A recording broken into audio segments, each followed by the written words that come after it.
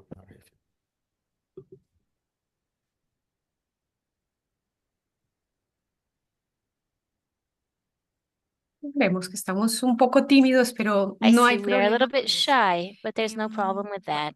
Para ir cerrando, To be able to start sí, bueno, closing en esta jornada en realidad también in queremos abrir un this espacio para imaginar, at this time, we proyectar, would like to reflexionar take juntos the sobre opportunity las to nuevas reflect and dream oportunidades together que regarding podemos the new explorar. opportunities Raúl nos va a that we can comentar explore. un poco And sobre Raúl is cuáles going son to esos share with us a hitos, little bit esos about proyectos que tenemos those para el próximo año, milestones and projects that cuáles we serán have sus for próximos next year. pasos What are the y next bueno, también steps? vamos a tener And un we are espacio de also going to retroalimentación y have de preguntas.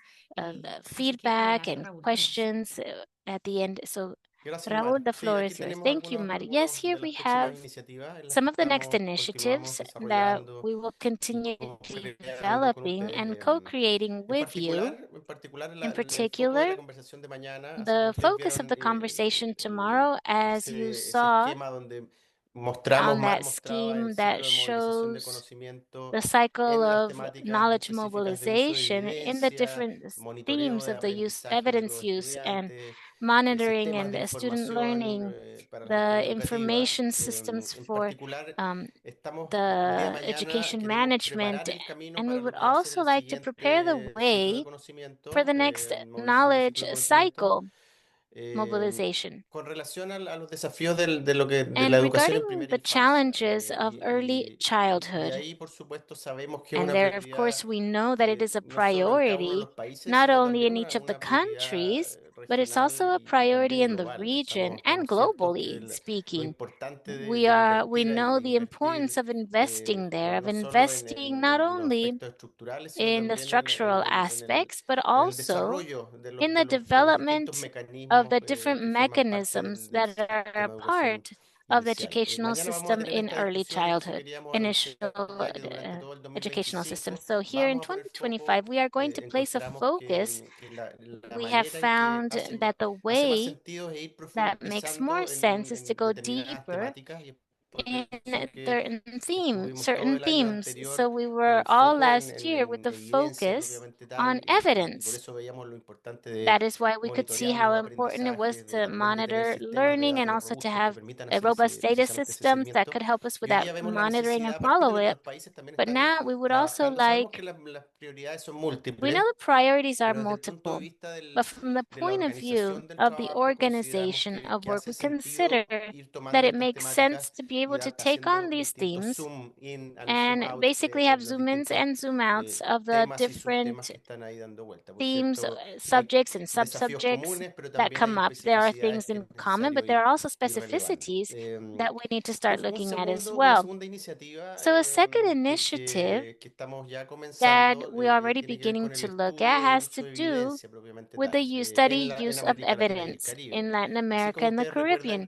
As you can remember, a few years ago, when we were in the pandemic, we carried out the study of the voices of teachers where we could raise the perspective of teachers to be able to get to know how they were living their perceptions regarding how the pandemic was impacting their practices in education and the situation and the relationship with their students, the closing of schools, the incorporation of technology, among other things. And that is where we had high participation of the voices of different teachers. More than 200,000 teachers in our region participated in this survey.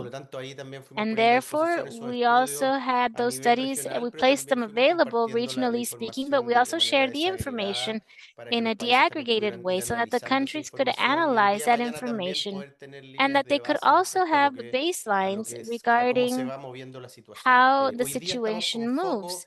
Today, our focus in the study of use of evidence is to get to know how the processes of the formulation, implementation of educational policies are influenced by evidence.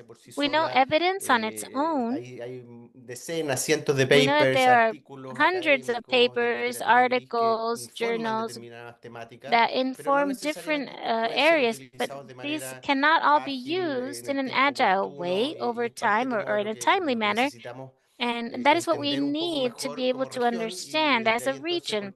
And from there, we can build our paths of the use resultados, productos these que dan cuenta de la results situación that en las determinadas are the temáticas y result of these territorios. Que different eso themes viene, that we van a have estar, talked por about in the supuesto, different todos territories. sus países invitados, So probablemente all of the countries algunos are otros países invited to también de la región participate. Most likely participen, some other y la idea countries might entonces participate es from this aprender y region, establecer and the un idea is to camino learn and conjunto establish respecto a a path esto. El día de together mañana regarding esperamos this, también so that tener in the algún future we tipo de can also have formación some kind of asociada a esto formation en algún associated curso que to estamos this ya in a imaginando y que course probablemente that we are empecemos a diseñar imagining and that we el may año start designing 2025 in con los 2025 resultados preliminares with the de este preliminary estudio results que, como from les this digo, busca study informar that, as I said, justamente una wants to agenda de mediano inform plazo en lo que a refiere a uso de midterm evidencia agenda propiamente tal. regarding the use of evidence. Visitas técnicas, esta, New como se ha technical learning señalado, esta visits, es una as we have iniciativa que se va indicated, this is an consolidando y initiative sobre la that is cual being queremos consolidated, and seguir no we solo, por would like supuesto, to invitando a los países que continue todavía no han not only formado inviting parte the o countries que who no han have not had utilizado a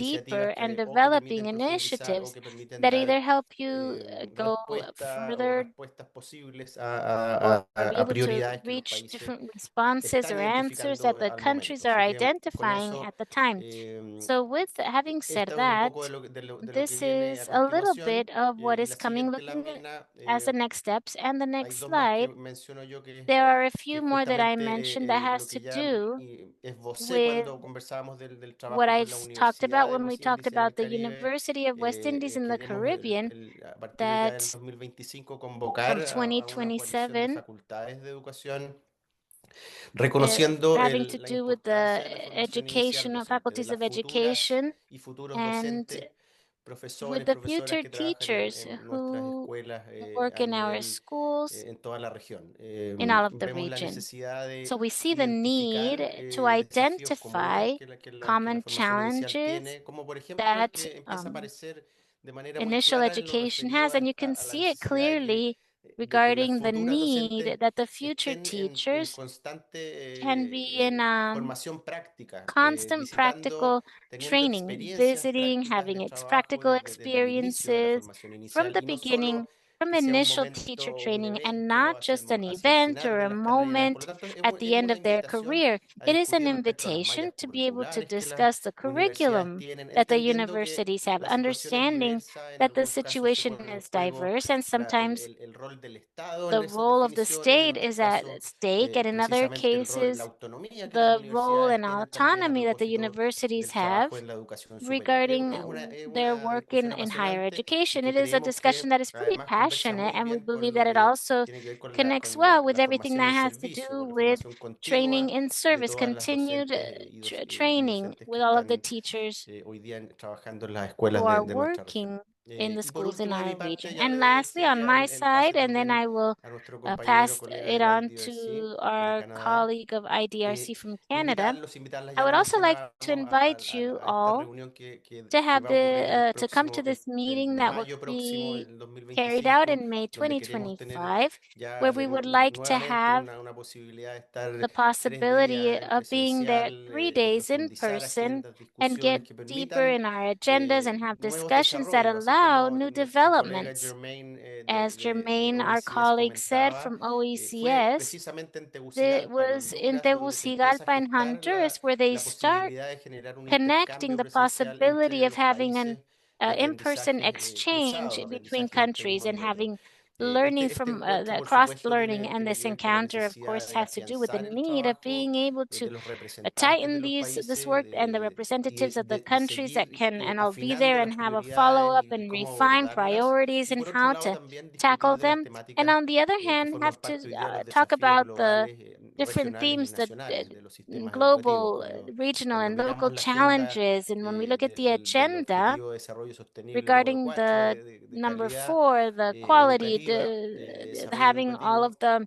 por cierto, development, está en and nuestro of horizonte course, all of this is in our los desafíos comunes horizon y with también the es un espacio para hacer esa challenges that we discusión have in con common, and it especialistas is de la a región, space to pero be able también to talk to especialistas specialists of the region, internacionales. also international Con eso specialists. ya So y with acercándonos this, también and coming hacia el up momento más de to cierre, the quería closing también pretty invitar a soon, I would also like to nuestro invite colega, compañero our del colleague IDRC de from Canadá, IDRC from quien va a Canada, comentar who is respecto going to a talk las about últimas iniciativas the que se last vienen integrando al initiatives ecosistema de that proyectos KIX. we're seeing in the KIX Florencio project. Ceballos, Florencio, especialista en educación a del specialist in IDRC. Aquí está, lo education. veo. Here I Bienvenido, can see him. Florencio. Welcome, Florencio. Hello everyone, bonjour à tous et à toutes. Esta vez voy a hablar en español porque estoy en Centroamérica. This time I'm going to be speaking English because I'm in Central America, so I think it makes more sense to speak Spanish. Thank you for the presentations. I would like to briefly talk about a couple of things. One has to do with new research projects being developed in the region, but more broadly about some streams of work that I'm considering for KIX and the hub in the future. So first of all, I think it's important to understand, thinking about the presentations, we are basically sharing the work, and of course, SUMA and OECS are leading the knowledge exchange in the coordination between member countries, and they're doing a great work. And from there, they also lead the country support projects like the ones Rosa Maria and Germain and others described in Central America and the Caribbean. So this is all part of a broader effort that includes all of the activities implemented by KIX, and part of that are the research projects I'm going to briefly mention. That's what I'm going to do now. But it's also bigger than that. This includes the Global Partnership for Education and other mechanisms and constituencies and organizations that are part of a wider ecosystem to transform education systems that include multilateral actors, donors, countries that are not necessarily members of the Global Partnership for Education, but who can actually contribute significantly in a horizontal manner. So I think it's important to zoom out, take a step back to understand this as part of a cloud or an umbrella or a broader effort, and not just focus on those things that we do ourselves. And I'm going to be talking about that in a second. But I would like to start by telling you what we are doing about new projects we're implementing in the region.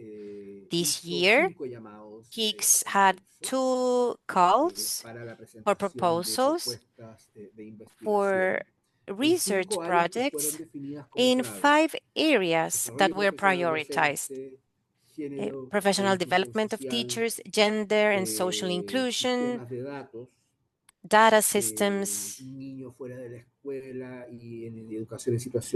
children who weren't attending school or at emergency situations, and also education and early childhood, and also a new initiative, an observatory for educational resilience. So for all these projects, usually we get from about 450 and 500 proposals, submissions for this research, right? And usually through an external selection process with an independent panel, we are able to select about 8 to 10 projects. So that means that when we choose a project, and I'm going to be telling you about the ones for the region, we are talking about projects that were able to overcome or projects that were selected from about 450, so 98.5 of applications. And I think that's merit in itself, and that's a criteria of multidimensional quality. In Latin America, we have 5 new projects that we are starting to implement, and there are 2 projects going through the closure stage, but they are still active. New projects, one is going to be developed by Raise Your Voice St. Lucia, RC Angel here. I'm sure you know who they are. This project is going to be implemented in St. Lucia, St. Vincent, and Dominica. It's a project for capacity building for an inclusive gender education, focusing in masculinities and everything related to teaching boys, young boys and adolescents, which is also part of the gender discussion, but it's not always considered, even though there's evidence that usually they are the ones more impacted when it comes to continuity and educational outcomes, particularly in high school education. So with Raise Your Voice St. Lucia, we are going to be implementing this project on gender inclusion with this focus on masculinities in the islands. A second project is being implemented with CLAD, CLAD, and it has to do with inclusive pedagogy and the gender perspective in Honduras and Guatemala. I see there that Alana is writing that we should talk about the ongoing projects, and we're going to be doing that. Actually, we're going to be doing that in person next week in Honduras. I'm going to be there. A third project with the University del Valle and Save the Children based in Guatemala is going to focus the work on learning trajectories and continuity for boys and girls that are in transit. This is related to the migration processes in the region in Central America. And there's a fourth project, and we were working in El Salvador in person with the Educo Foundation. Erika, who is here, this is a project that has to do with play pedagogy and preschool education. It's an interesting project because beyond the project itself, we have been able to produce this virtuous coordination with the Ministry of Education, with the Crecer Juntos Institute, with the Office of the First Lady. So the project is actually embedded in the education strategy of the government for education and play in El Salvador. And this is a project that started a couple of months ago. And to that, we add another project that was developed by an institution based in Peru called GRAVE, another SUMA partners and UNESCO for a resilience observatory in educational systems, which aims to better understand and collect best practices related to resilience in different contexts related to emergency, education in crisis. It also has to do with climate change adaptation, which apparently is the norm when it comes to the weather or climate disasters. So all of these are projects that are just getting started. They are going to be implemented in the following months and years. And we also have two active projects undergoing the closure stage. They are actively working with the Ministry of Education in Honduras. I'm sure Alana knows about those. One is with the Ceibal Foundation in Uruguay, which is focused on using appropriate technology tools adapted to the local context, particularly for rural education. And a second project is also focusing on rural education with Educación 2020 Foundation, who has worked in Honduras with this mentorship between peers. It's based in, focused on rural areas, indigenous population, and they're going to be visiting Honduras next week. So that's the general outlook of the projects that are getting started, but we should keep something in mind. These are the last project of the 2020-2027 projects that are KIX is going to be involved with in research. It doesn't mean the work is ending, it's just getting started. In a way, this is good news because it means that our focus, our efforts in the next few years has to be related on how to coordinate or articulate these research projects with national efforts of each country, with their priorities, with their national strategies, with the work that's being done by the hub in Latin America and the Caribbean. So it's basically giving more strength to these projects. for them to continue to grow. But I think this also opens space and gives us a time and energy to start thinking more ambitiously about potential partnerships and larger partnerships. I'm thinking about partnerships in coordination, like the ones we already have in place, but could be improved, and that we could do more work with other mechanisms, tools, with the mechanisms of GPE in the countries. I'm thinking about partnerships with ministries or public agencies that are leading a development of educational policy, and also other regional players or stakeholders that are quite relevant, because the idea is not to compete, but to collaborate, always trying to find synergy with other institutions. We had some meetings here in San Jose with UNESCO's regional office, and we were talking about potential collaborations and the space for synergy, and we will continue to work on that.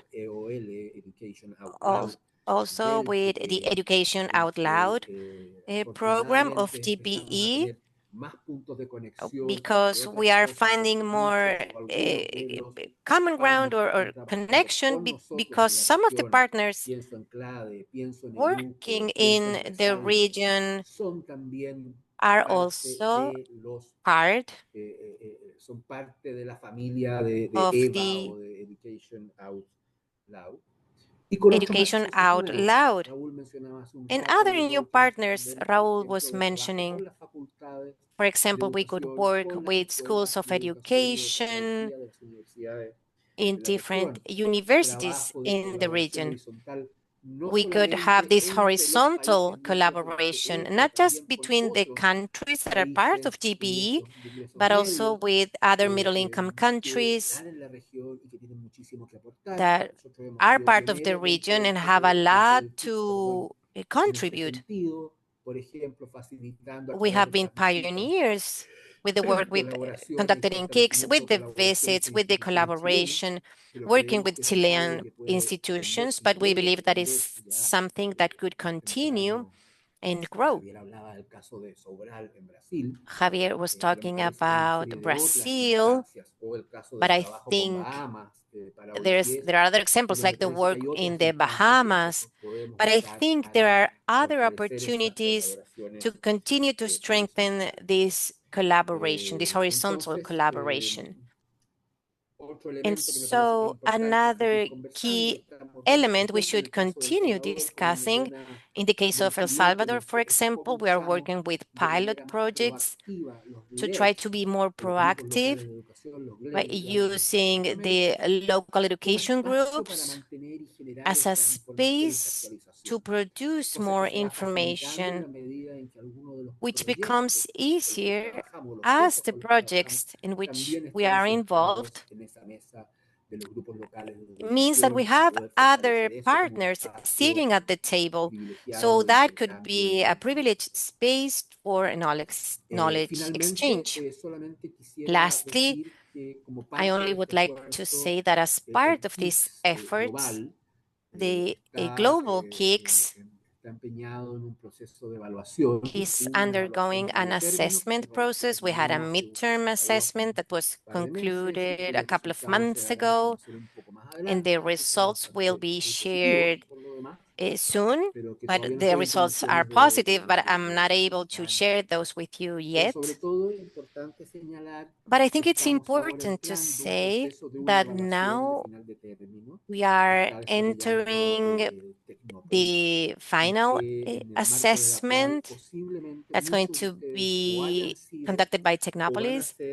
So probably many of you have already been interviewed or are going to be interviewed, or you could be part of focus groups, or maybe you need to answer a survey. The idea is to get your feedback and be able to assess. And of course, if you have critics or comments, that would be great.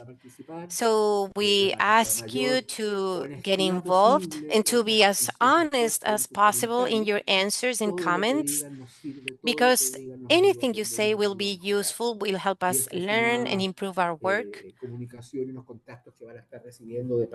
So someone will be in touch with you from Technopolis, usually through the regional hub. That could be in the coming days or weeks, actually. And maybe, as I said, some of you were already contacted by them. So that was it. I'm quite excited about everything we are doing. I hope to be able to visit our colleagues in the Caribbean soon. That's something I have to do. I haven't been able to comply with that promise to visit the projects we have there. And I'm looking forward to see you in our next in-person meeting next year. Thank you very much. Thank you, Florencio. So we are running out of time. We have one final guest for today's session. So I would like to invite Ian McPherson, the team lead for KIX, who is going to tell us how the hub and KIX coordinate with other DP mechanisms in the partner countries. So this will be great to insist on some of the things Florencio was mentioning, that this is larger than our hub and how what we do gets connected with that. So. Thank you so much, Mar. May I check that you can hear me okay? Yes? Yes, yes, we can hear you, Ian. Okay, wonderful. Well, firstly, thank you so much for inviting me and allowing me to participate in this event. I greatly enjoyed the in-person meeting last year in Tegucigalpa, where I met a number of you in Honduras. And so it's really a thrill to be able to join you again today.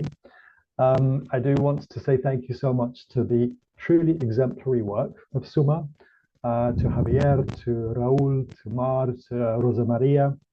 I think the work that SUMA does in partnership with the OECS for the LAC's hub in implementing the work is truly standard setting. And I find that a lot of the principles and the ideas and the impact that is being discussed today really embody what we on the GPE KIX side see as the core principles that drive KIX around being demand driven. It is partner countries, governments and policy priorities that really shape and drive what KIX LAC Hub does and what KIX as an initiative does. It is also anchored on partnership. It is about bringing together different organizations working collaboratively for inclusive policy dialogue. And it is about inclusion as well, ensuring that it is different voices who are actively involved in the policy dialogue process and in practice discussions as well. So thank you sincerely and wholeheartedly to all of the SUMA and OECS colleagues for that. And thank you also to our excellent implementing partners, IDRC for Foro, and the team based out of Ottawa as well, in helping to really build and drive KIX forward in the region. I wanted to take just a couple of minutes to share, as Mar had indicated, that in addition to strengthening a culture of evidence use in policy processes through the generation of relevant evidence and strengthening the capacity to use that evidence, KIX also supports and reinforces the GPE operating model, that is, the operating model of the Global Partnership for Education. Through principally the development and implementation of what is known as the Partnership Compact, as well as the series of different grants. And this includes the System Capacity Grant and then the larger System Transformation Grant. For those of you who may not be familiar, just 30 seconds on what the Partnership Compact is for GPE. Essentially, it is intended to be a roadmap for system transformation, and it articulates how a GPE partner country intends to work with others around a policy priority with the potential to catalyze system-wide transformation. The partner country leads and develops the compact with the support of an inclusive local education group. And the Partnership Compact critically defines mutual accountability and focuses all partners on the achievement of the priority reform, and it is shared with the GPE board, which uses it as a basis for decision-making for future GPE funding through the provision of different grants. And there are essentially four principal ways that KIX supports the GPE operating model. First and foremost is supporting multi-stakeholder dialogue and the consideration of evidence. And there is the terrific example of how SUMA in particular has been supporting not only the development of the Partnership Compact in El Salvador that began in 2022, but also the midterm review of the Partnership Compact this year in 2024. And as Senora Ana Marta Najarro explained, the KIX LAC Hub through SUMA played a key role in convening expertise, evidence, and convening discussions among multiple stakeholders, working very, very closely with the government as part of a broader education reform process. And as Javier and also Rosa Maria alluded to, the country support mechanism of KIX provides real scope for the hub to provide highly valuable knowledge and technical support for such processes. The second way in which KIX supports the GP operating model is through the long list of examples of hub and applied research projects that share evidence that are relevant to Partnership Compact priorities. There have been several examples shared by Mar on the outputs from the hub that leverage KIX applied research grants to strengthen systems and inform policy dialogue. Jermaine's example of the OECS Transforming Education Symposium is one example of this. And of course, Flora just gave us a very helpful overview of both past and future applied research grants, the links to which many of which Mar helpfully put in the chat as well. The third area where KIX supports the GP operating model is in scaling, supporting scaling for system transformation. There is a particular initiative within the KIX universe called ROSI, the acronym of ROSI, which is the research on scaling the impact of education innovations in education. And this is generated through the support of the Brookings Institute, based here in Washington, D.C. Very key insights on how to scale the impact of different initiatives, different innovations. And these insights are shared widely with grantees, but not only KIX grantees, but working those organizations working in country with other capacity stakeholders and policy stakeholders in GPE member countries. Then the fourth area in which KIX supports the implementation operating model is through the inter-country exchanges on priority issues that have been identified in partnership compacts. And we've had a number of examples of these over the course of the discussion today. Lots of discussion about technical visits and the value of these, particularly thanks to Ms. Chaneli Leonche from St. Lucia and Senora Alana Dominguez from Honduras for these examples. In addition to that, and as Flora had mentioned, it also works closely with the Education Out Loud program, or EOL as it is known, which is implemented by Oxfam Denmark, but is a GPE mechanism.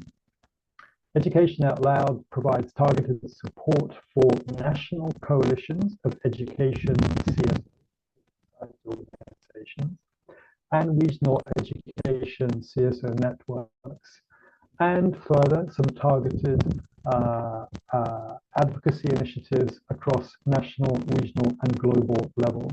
And EOL not only provides alternative and complementary evidence, but is a key initiative to support inclusive policy processes.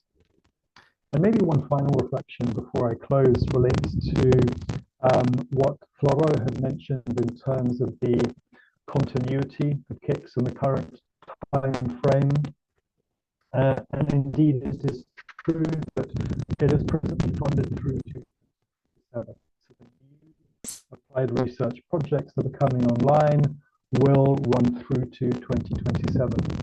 But what's important to stress is that the evaluation that Flora also mentioned is intended not only to reflect on the impact of KIX, to recommend some design adaptations, but is also going to be used as a basis for the GPE board to consider continuity past 2027. within which that sits is that in 2026 there will be a new or the next replenishment of GP, and it is for the committees and the board to determine the extent to which KIX will be part of that replenishment process, as well as other GPE mechanisms, including Education Out Loud. We are optimistic. The evidence that we see, the reports that we get back from country partners, is that KIX truly adds value to in-country priorities and processes. And so we are optimistic that the board will be in support, obviously, of continuing KIX beyond 2027. And the horizon that we see actually is a much further one. And I think, as started by Javier's inputs at the top of this discussion, and as demonstrated through all the inputs that have been made, the work that you collectively do and that we collectively do is truly strengthening the evidence ecosystem for education across the region. And this is adding huge value. This leads to more cost-effective investments, more targeted investments that ultimately work to the benefit of children and young people across the region. So yes, please do engage in the evaluation process, be candid, be frank. That is the basis on which there will be further discussions within the GPE governance process and system. But leaving that aside, I just wanted to thank you all for the work that you do. Encourage you strongly to keep doing it. This kind of discussion, this kind of engagement, this kind of collaboration is rare. And I really feel that the value and the importance of this cannot be understated. So with that, and with thanks again to our excellent partners and colleagues in SUMA and at OECS, I wish you a good rest of the annual meeting, and I look forward to learning about the further work and collaborating going forward. Thank you. Muchas gracias, Ian, por las reflexiones. Thank you very much, Ian, for the invitation and for your reflection. So now we have reached the end of this first day, and we would like to thank all of you who have been here with us, and we would like to remind you that we continue tomorrow with a session that is more of a work session, a lot more conversational, coming and going. So those of you who cannot participate tomorrow, please extend the invitation to your teams, especially experts in early childhood, so we can go deeper into this exchange. But before we end, we would like to take an official picture of this significant day. So I would like to invite you to turn on your cameras so that we can have this here, these conversations that we have had. I see many of the cameras turning on. I cannot turn on my camera. Don't worry. Whoever can, we thank you for turning on your cameras so we can take this picture. So, Maggie, let us know. 1, 2, and 3. Say cheese. Bueno, muchísimas gracias entonces Well, thank you so todos. much. Nos vemos mañana a la And we misma will hora see y you en el mismo tomorrow link. at the same Hasta time and luego. on the same link. Gracias. Goodbye. Thank Buen you. día.